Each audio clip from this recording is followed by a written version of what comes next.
পাকিস্তান ও আফগানিস্তানের মধ্যে উত্তেজনা তুঙ্গে। দীর্ঘদিন ধরেই পাকিস্তানের সশস্ত্র গোষ্ঠীকে আশ্রয় দেওয়া নিয়ে দেশ দুটির শীর্ষ মহলে চলছে উত্তপ্ত বাক্য বিনিময়। অবশেষে তার রূপ নিল সীমান্তে রক্তক্ষয়ী সংঘর্ষে।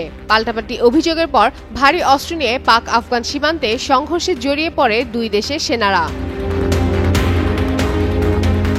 আফগান সরকার প্রশাসন জানিয়েছে, গত শুক্রবার রাতে পাকিস্তানি বিমান বাহিনী রাজধানী কাবুলে বিমান হামলা চালায়। বলা হচ্ছে, সেখানে দেশটির সশস্ত্র গোষ্ঠীর প্রধান নেতাকে লক্ষ্য করে হামলা চালায় ইসলামাবাদ। এরপরেই আফগান সেনাবাহিনী পাল্টা আক্রমণ শুরু করে, আর এতে দুই দেশের সীমান্তবর্তী এলাকায় ছড়িয়ে পড়ে ব্যাপক উত্তেজনা। এক বিবৃতিতে আফগান প্রতিরক্ষা মন্ত্রণালয় থেকে বলা হয়, পাকিস্তানের বিমান হামলার জবাবে আফগান সেনারা সীমান্তে বিভিন্ন স্থানে অভিযান চালিয়েছে।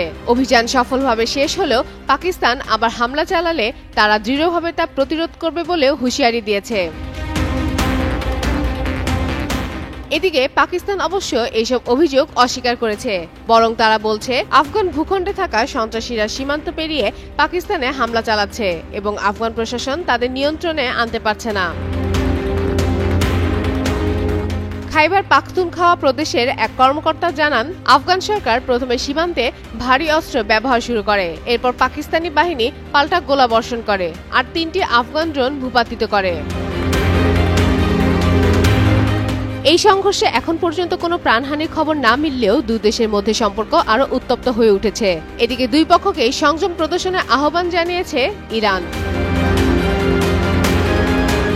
তবে বিশ্লেষকরা বলছে, পাকিস্তানের সশস্ত্র গোষ্ঠী ইস্যু নিয়ে দুই দেশের সম্পর্কে ফাটল দিন দিন আরও গভীর হচ্ছে। জাতিসংঘের সাম্প্রতিক প্রতিবেদনে বলা হয়েছে, ওই গোষ্ঠীটি আফগান সরকারের কাছ থেকে অপারেশনের সহায়তা পাচ্ছে। আর পাকিস্তান দাবি করছে, কূটনৈতিকভাবে বহুবার সতর্ক করার পরও কাবুল কোনো ব্যবস্থা নেয়নি। শনিবারের সংঘর্ষ সেই দীর্ঘদিনে অবিশ্বাসের পরিণতি, যা ভবিষ্যতে আরও বড় সংঘাতের ইঙ্গিত দিচ্ছে। ফাতেমা ফাতেহ জান, যুগান্তর নিউজ।